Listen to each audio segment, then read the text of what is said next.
भारतीय संस्कृति विश्व की प्राचीनतम महान संस्कृतियों में से एक है। हमारे वैदिक रचनाओं के आधार पर हम भारतीय हमारे प्राचीन इतिहास को बड़ी गौरवता से विश्व के सामने प्रदर्शित करते हैं। लेकिन हमारी वैदिक संस्कृति से भी पहले हमारी भारत भूमि पर एक विकसित सभ्यता वास करती थी,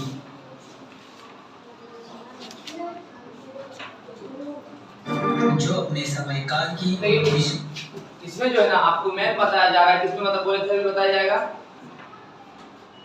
इसमें मैन आपको बताया जाएगा ये सबसे उन्नत तो क्या बताया था अभी आपको बताया जाएगा। सबसे बड़ी क्या बताया जाएगा, विश्व के सामने बताया जाएगा। इसमें आपको हमारी वैदिक संस्कृति से भी पहले हमारी भारत भूमि पर एक आपको आगरा और न्यू दिल्ली के करीब में आगरा और आगरा के बगल में आपका क्या था और विस्तृत महान संस्कृतियों में से एक है। हमारे वैदिक रचनाओं के आधार पर हम भारतीय हमारे प्राचीन इतिहास को बड़ी गौरवता से विश्व के सामने प्रदर्शित करते हैं। लेकिन हमारी वैदिक संस्कृति से भी पहले हमारी भारत भूमि पर एक विकसित क्या क्या बताया गया। न्यू दिल्ली में आगरा और आगरा में क्या बे ऑफ बंगाल और अरेबियन सी। इसमें थोड़ा थोड़ा नॉलेज इसमें आपको इसका दिया जाएगा, ठीक है। इस चीज पे हमेशा ध्यान रखना है। समझ में आ गया कोई प्रॉब्लम। अब देखिए बे ऑफ बंगाल यानी बंगाल की खाड़ी, अरेबियन सागर यानी अरब की खाड़ी, ठीक है। और इसके बारे में आपको भी इसमें नॉलेज दिया जाएगा, ठीक है। थोड़ा सा ध्यान से देखिएगा इस चीज को। सभ्यता वास करती थी, जो अपने समय काल की विश्व की सबसे उन्नत और विस्तृत सभ्यता थी, जो भारतीय उपमहाद्वीप पर आर्यों के आगमन से पहले एक विकसित समाज का निर्माण कर चुकी थी, जिनके नगर विश्व के सबसे उत्कृष्ट रचनाबद्ध तरीके से बनाए नगर थे। विश्व की सभी ज्ञात प्राचीन सभ्यताएं नदियों के किनारे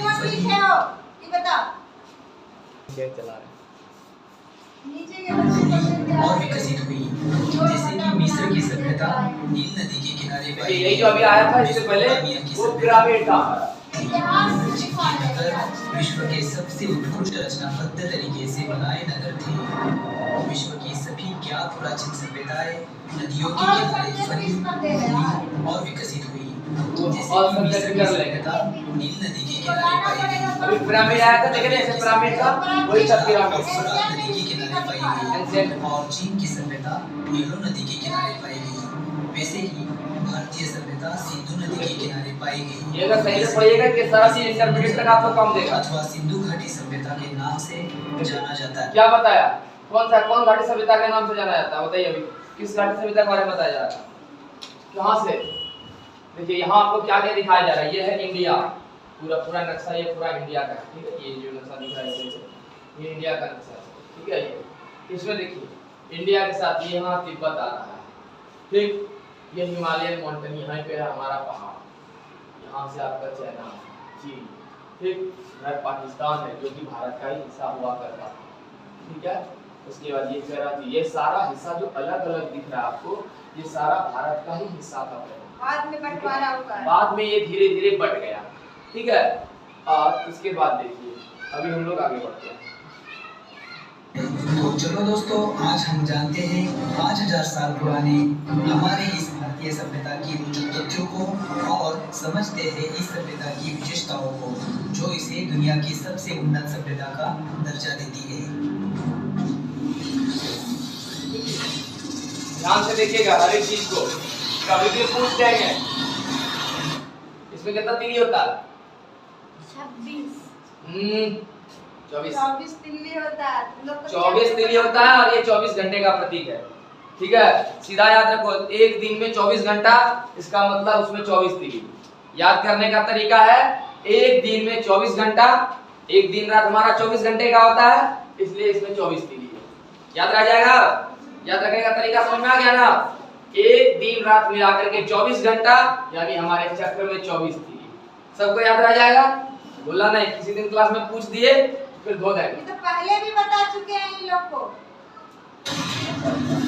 24 तिल्ली का भूल गई हो तो अलग सी बात है। 26 तिल्ली करके बैठ। देखिए हम लोग हिस्टोरिक इंडिया में चलेंगे। आइए दोस्तों सन 1826 में सर सन चार्ल्स 1826 मैसन नाम ईस्वी के के बाद बताइए एक आगे। अंग्रेज शख्स भारत के उत्तर पश्चिमी पंजाब क्षेत्र का दौरा कर रहे थे, जो कि आज के पाकिस्तान का पंजाब प्रांत है। उन्होंने फिर से देखिएगा। इंडियन हिस्ट्री लिखा पढ़ाइएगा। दोस्तों सन 1826 में लोग सर स्टैंडर्ड चार्ल्स 6 मैसन से नाम लेकर के के स्टैंडर्ड एक 10 अंग्रेज तक शख्स कहीं भी। भारत के उत्तर पश्चिमी पंजाब क्षेत्र का शख्स का क्या नाम बताया गया? जो कि आज के पाकिस्तान का जोर से पंजाब। बोलो। फिर से देखिएगा, शख्स का नाम क्या है? दोस्तों सन 1826 में सर चार्ल्स मैसन नाम के एक अंग्रेज शख्स चार्ल्स मैसन। क्या? चार्ल्स मैसन। कब आया था? 1826 ईस्वी में। भारत के उत्तर पश्चिमी पंजाब क्षेत्र का दौरा कर रहे थे, जो कि आज के पाकिस्तान का पंजाब प्रांत। कहाँ का दौरा कर रहे थे? उत्तर पश्चिम क्षेत्र का। भारत का जो उत्तर पश्चिम क्षेत्र है, उत्तर पश्चिम कहने का मतलब हो गया, ये हो गया उत्तर और ये हो गया पश्चिम। इस दोनों के बीच का हिस्सा जो है इन्होंने चार्ल्स मैसन ने दौरा किया था, जो अभी हमारा पाकिस्तान के नाम से जाना जाता है। अभी हमने आपको मानचित्र में इधर दिखाया ना पाकिस्तान, तो ये उल्टा चलता है, उत्तर दक्षिण पूरब पश्चिम ऐसे चलता है। तो उत्तर पश्चिम, ये यहाँ इधर पश्चिम, ये उत्तर, इधर ये पूरब, ठीक है।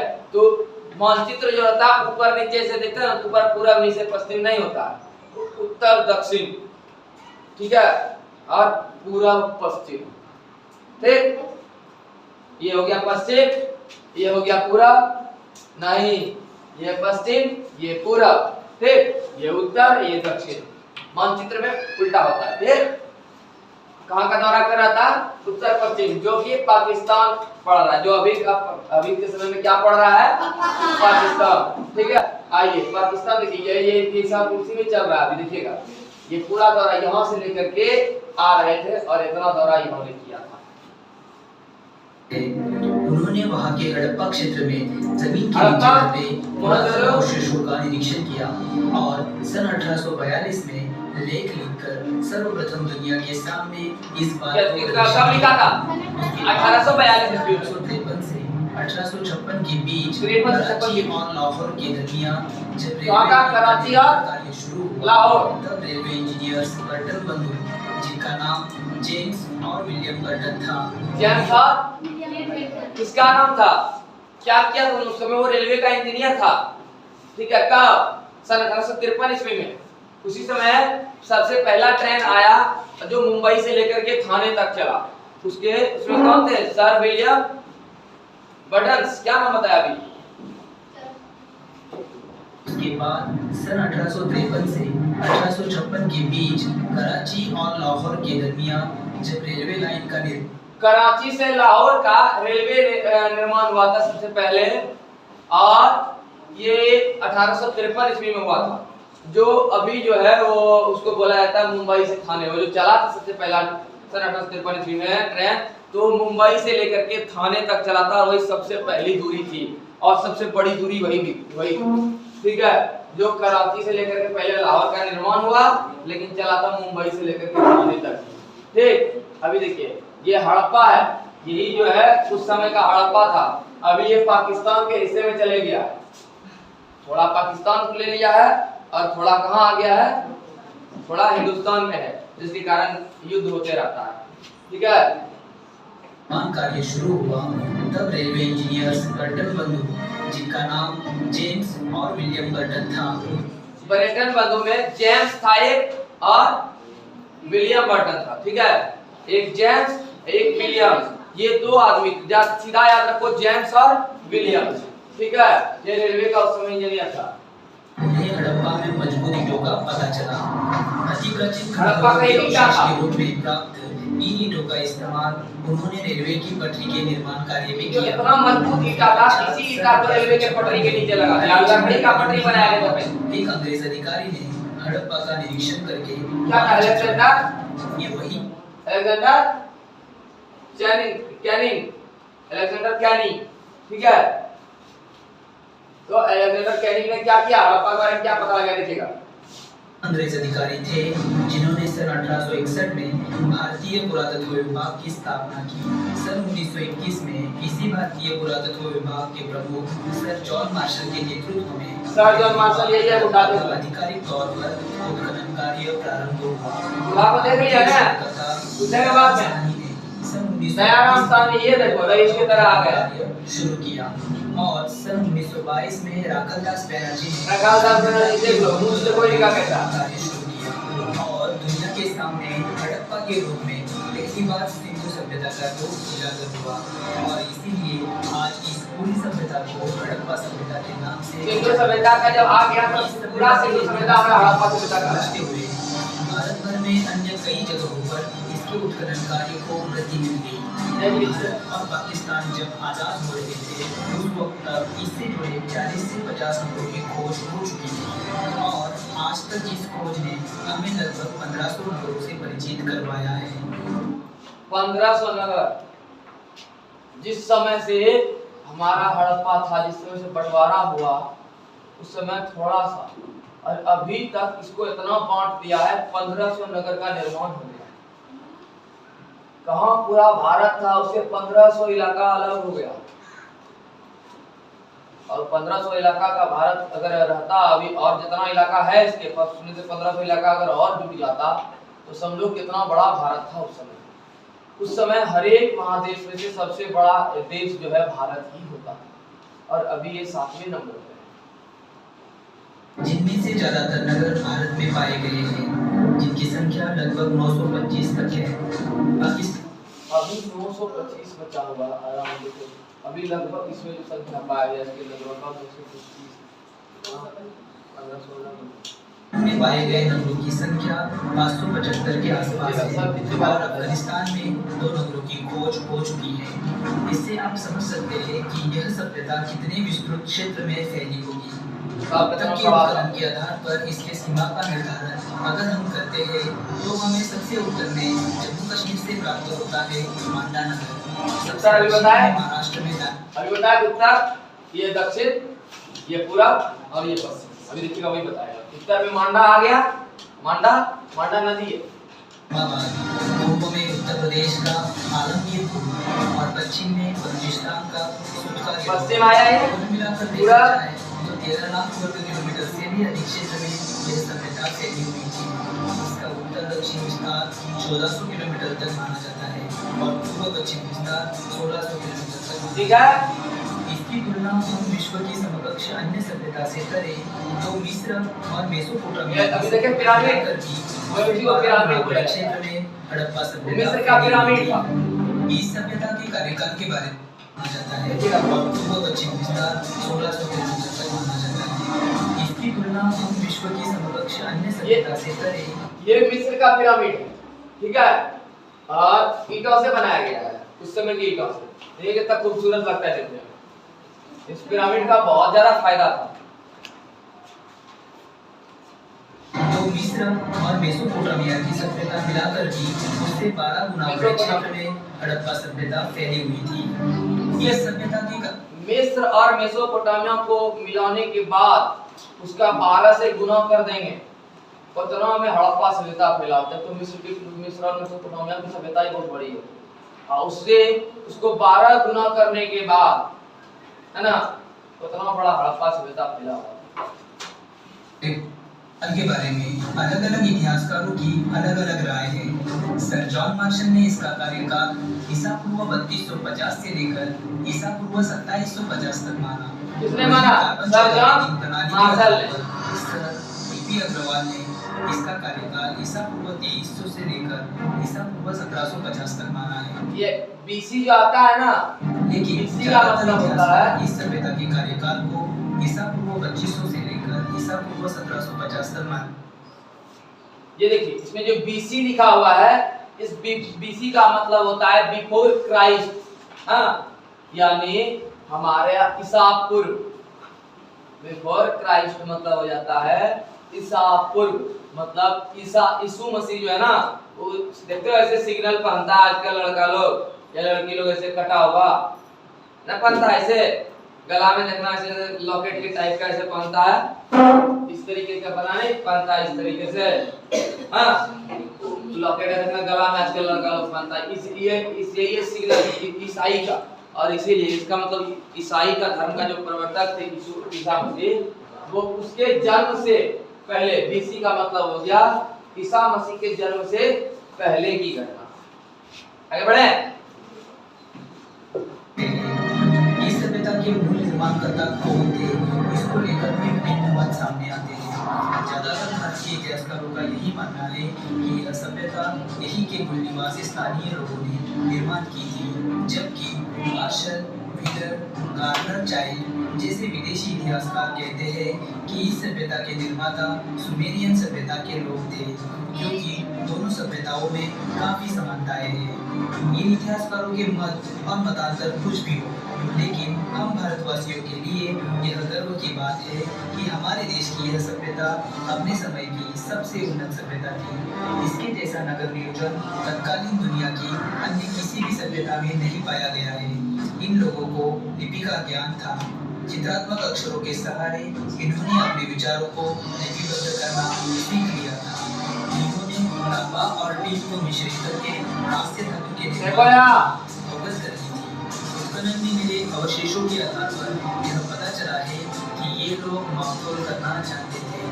इन्हें मिट्टी से बर्तन, औजार और खिलौने बनाने की कला अवगत थी। इन्हें गणित का ज्ञान भी अवश्य होगा, तभी इन्होंने रचनाबद्ध और विशाल भवन बनवाए थे। इनकी ईंटें प्रमाणबद्ध थे। लगभग सभी जगहों पर मिली ईंटें सम प्रमाण में पाई गई, जैसे इन्हें एक ही जगह पर बनवाया गया हो। पाकिस्तान के सिंध प्रांत में मिला मोहनजोदड़ो नगर इस सभ्यता का सबसे बड़ा और सुनियोजित रचनाबद्ध नगर है, इसलिए इसे हड़प्पा सभ्यता की राजधानी के रूप में भी देखा जाता है। मोहनजोदड़ो अपने आप में ही एक अद्भुत नगर था। इस नगर के बारे में हम आज किसी वीडियो में विस्तृत रूप में जानेंगे। भारत के हरियाणा राज्य में खोजा गया राखीगढ़ी यह नगर भारत में खोजा गया सबसे बड़ा नगर है। भारत के गुजरात राज्य में सबसे ज्यादा लोगों की खोज हुई है। यहाँ की लोथल नदी बंदरगाह के रूप में प्रसिद्ध है। यहाँ से हमें प्रदेश व्यापार के सम्मान भी प्राप्त होते हैं। ये सभी नगर विशेषकर दो हिस्सों में बटे हुए दिखाई पड़ते हैं, जिसमें उत्तरी हिस्सा पश्चिमी नीले के रूप में देखा जाता है, जो समाज के धनी अमीर पुरोहितों की रहने की जगह हो सकती है। इसे दुर्ग भी कहा जाता है। और दूसरा हिस्सा पूर्वी नीला, जिसमें किसान, मजदूर और जनसामान्य वर्ग की रहने की जगह पाई गई है। यह हिस्सा नीचे की तरफ पाया गया है। उत्तरी हिस्से में ज्यादातर बड़े और पक्के भवन और सार्वजनिक वास्तु पाए गए हैं। अपर टावर, अपर टाउन, लोअर टाउन को समझ गए ना? इसकी तुलना में अपर टाउन मतलब ऊपर का हिस्सा, लोअर टाउन मतलब नीचे का हिस्सा, जो तटबंदी से संरक्षित भी नहीं है। इन सभी नगरों में एकमात्र नगर ऐसा पाया गया है जो दो की जगहों पर 3 हिस्सों में विभाजित है। इसका नाम धोलावीरा है, गुजरात राज्य में स्थित है। इसमें मिला तीसरा हिस्सा पूर्वी और पश्चिमी किले के बीच में स्थित है, जो मध्यमा के नाम से जाना जाता है। बनाया गया क्षेत्र नामित पड़ता है। हड़प्पा सभ्यता के नगरीय रास्ते विशेष रूप से प्रशस्त हैं, क्योंकि वे नियोजनबद्ध तरीके से एक दूसरे से समकोण में काटते हैं। रास्तों की इस पद्धति को ग्रिड पद्धति कहा जाता है। मुख्य रास्ता 10 मीटर तक चौड़ा पाया गया है और उससे मिलने वाले अन्य रास्ते 3 से 4 मीटर तक चौड़े पाए गए हैं। सभी के घरों के दरवाजे मुख्य रास्ते की तरफ न खुलते हुए गली में खुलते दिखाई पड़ते हैं। हर घर में कुआं, स्वच्छता गृह और जल निकासी के लिए नालियां मिलती है, जो मुख्य नाली से जुड़कर खराब पानी को शहर से बाहर ले जाती है। यह सभी नालियां ऊपर से ढकी हुई दिखाई पड़ती हैं। गुजरात के धोलावीरा नगर में लकड़ी की बेहतरीन नालियां पाई गई है, जो आज भी सुस्थिति में दिखाई देती है। यह सभ्यता विशेष रूप से अपने सात्विक स्नानगृहों, सभागृहों, विशाल अन्न भंडार और गोदामों के लिए प्रशंसनीय मानी जाती है। इनके खान-पान में गेहूं, जौ, तरबूज, खरबूजा, खजूर, राई, सरसों, तिल और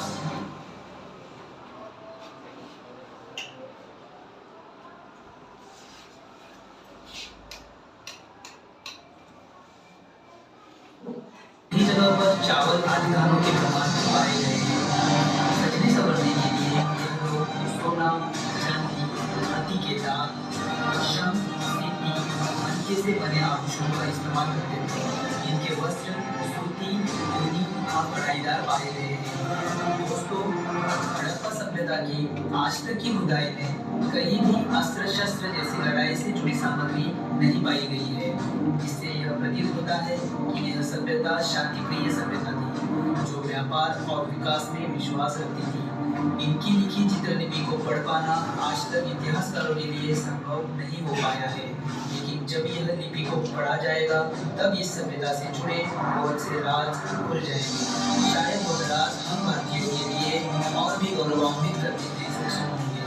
इसी आशा को मन में रखते हुए आप सभी दोस्तों से यही रोकने की आज्ञा चाहता हूँ।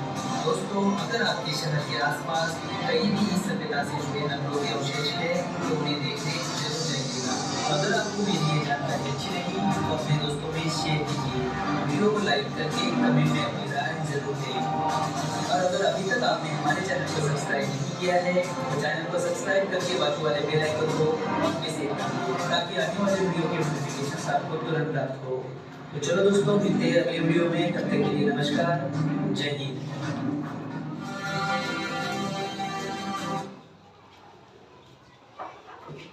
Thank you.